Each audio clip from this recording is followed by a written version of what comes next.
Ni hoteli, yani ni hoteli kabisa kama nilivyokuambia. Huko ni sehemu ambayo wanatumia watu kwa ajili ya kulia chakula na vitu vingine, kama unavyoona mazingira safi kabisa.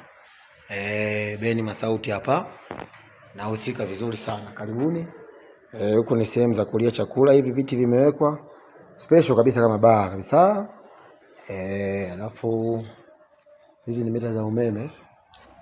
Nafikiri motel ni sehemu ambazo watu watakuwa wanakaa hapa.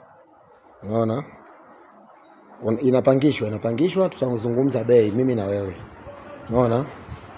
Hapa unakaa fresh, mhudumu anaweza kukaa hapo, ukaweka screen zako hapa juu. Huduma imesimama. Kuna nyumba nyingine hii hapa ambayo unaweza kaitumia huko ndani kwa ajili ya kama ofisi na vitu vingine. Unaona? Hii hapa imekaa vizuri sana, viti vyote hivi naviona.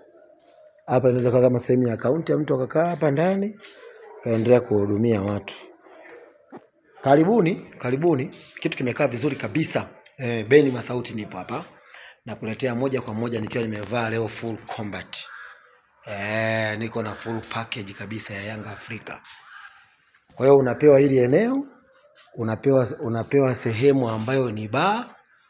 Kuna sehemu ambayo inatumika kama ukumbi ile kule, pia unapewa ni wewe. Alafu unapewa na sehemu nyingine ya mwanzoni kule jiko ambako tunatumia kwa ajili ya kupikia. Karibu sana. Yaani ni view nzuri, angalia mwenyewe vizuri hapa. Kija mteja hapa ni dakika 2 tu. Pazuri.